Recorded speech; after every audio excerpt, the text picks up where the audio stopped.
warahmatullahi wabarakatuh. Nah, bertemu lagi dengan Ibu. Pada kali ini kita akan membahas mengenai struktur atom dan sistem periodik unsur. Nah, sebelum kita mempelajari sistem periodik unsur, kita akan mempelajari terlebih dahulu mengenai struktur atom dan perkembangan teori atom. Nah, sekarang kita pelajari mengenai struktur atom dulu ya. Nah, seperti sudah kita ketahui, atom merupakan partikel terkecil dari suatu materi. Meskipun begitu, ternyata di dalam atom masih terdapat partikel-partikel subatom, ya. Nah, yaitu proton, elektron, dan neutron. Nah, di sini kita akan mempelajari mengenai struktur atom. Jadi, struktur atom itu merupakan gambaran mengenai kedudukan partikel-partikel subatom seperti proton, elektron, dan neutron yang ada di dalam suatu atom. Nah, letak dan kedudukan partikel-partikel subatom tersebut menentukan sifat fisik dan kimia suatu atom. Nah, maka dari itu, atom unsur yang satu berbeda dengan sifat atom unsur yang lainnya karena perbedaan letak dan posisi dari partikel-partikel subatom tersebut. Nah, oleh karena itu, setiap unsur itu memiliki sifat yang khas. Contohnya, atom tembaga memiliki sifat yang berbeda dibandingkan dengan atom besi. Nah, sekarang kita mempelajari perkembangan model atom. Yang pertama yaitu model atom Dalton. Nah, ini merupakan model atom yang pertama kali muncul dikemukakan oleh Dalton. Menurut Dalton, atom merupakan suatu bola pejal. Jadi, Dalton itu mengumpamakannya atom seperti bola pejal yang bermuatan netral. Nah, di sini teori atom Dalton itu masih ada kelemahan karena pada teori ini belum diketahui atau dikemukakan bahwa ternyata di dalam atom itu terdapat proton, neutron, dan elektron. Nah, itu kelemahannya ya. Jadi di sini belum diketahui partikel-partikel subatom. Nah, selanjutnya model atom yang kedua yaitu model atom Thomson. Nah, model atom ini dikemukakan oleh Joseph John Thomson. Nah, menurut Thomson, atom diumpamakan seperti bola yang bermuatan positif, kemudian di sekitar bola tersebut tersebar muatan-muatan negatif ya. Nah, model atom ini dikenal juga sebagai model atom roti kismis. Kenapa? Karena menyerupai roti kismis ya pada masa itu. Jadi atom itu diibaratkan sebagai rotinya, kemudian kismis yang tersebar di dalam roti itu diibaratkan sebagai elektron yang tersebar di dalam atom ya. Tapi model atom ini masih memiliki kelemahan, yaitu tidak dapat menjelaskan pergerakan dari elektron-elektron di dalam atom tersebut. Nah, selanjutnya model atom yang ketiga yaitu model atom Rutherford ya. Ini dikemukakan oleh Ernest Rutherford. Jadi, menurut Rutherford, atom itu terdiri dari inti atom yang bermuatan positif dan elektron yang bermuatan negatif yang bergerak mengelilingi inti.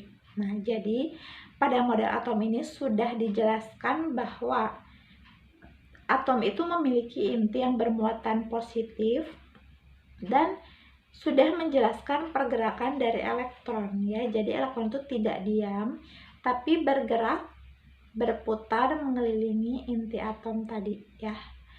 Nah, tapi model atom ini juga masih ada kelemahan, yaitu belum bisa menjelaskan kenapa elektron yang bermuatan negatif tidak tertarik jatuh ke dalam inti yang muatannya positif. Nah, selanjutnya kita akan membahas model atom Bohr ya. Nah, model atom ini dikemukakan oleh Niels Bohr.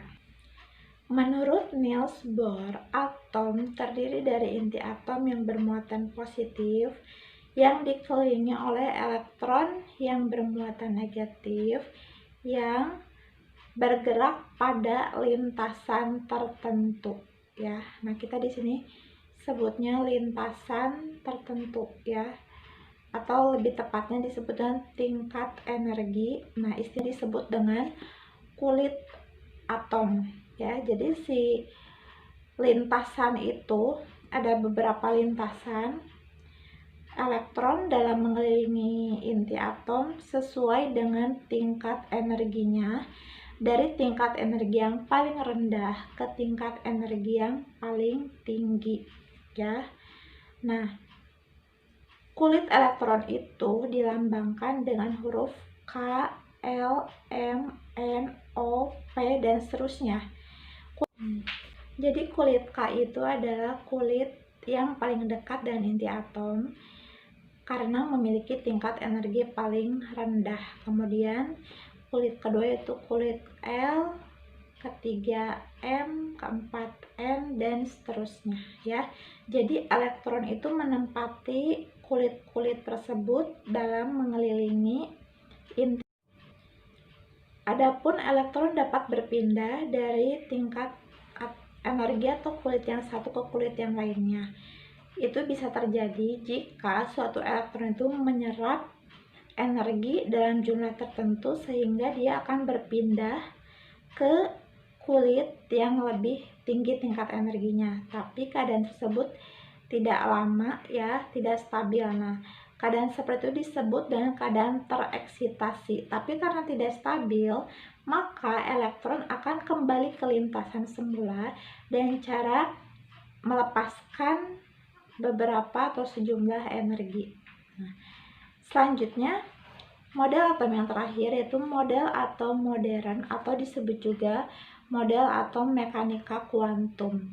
Nah, model atom ini berdasarkan hipotesis de Broglie dan asas ketidakpastian Heisenberg ya. Nah, asas ketidakpastian ini dikemukakan oleh Erwin Schrödinger. Jadi menurut Schrödinger, letak atau posisi suatu elektron di dalam atom itu tidak bisa dipastikan. Jadi letak atau posisi suatu atom di dalam letak atau posisi suatu elektron di dalam atom itu hanya merupakan kebolehjadian atau kemungkinan ya. Jadi letaknya itu tidak pasti. Nah, daerah dengan peluang terbesar ditemukannya elektron di dalam atom itu disebut dengan orbital ya. Nah, jadi itu ada istilah baru pada model atom modern. Jadi selain dikenal istilah kulit atau lintasan elektron pada model atom Bohr, juga ada yang disebut dengan orbital, yaitu daerah dan peluang terbesar ditemukannya elektron. Nah, sekian perkembangan dari model atom dari yang paling awal sampai yang terbaru yaitu model atom modern atau model atom mekanika kuantum. Sekian penjelasan dari Ibu mengenai struktur atom dan perkembangan model atom. Semoga apa yang Ibu sampaikan kali ini dapat dimengerti, dan kita akan lanjutkan lagi pembahasan berikutnya di video atau pertemuan yang berikutnya. Wassalamualaikum warahmatullahi wabarakatuh.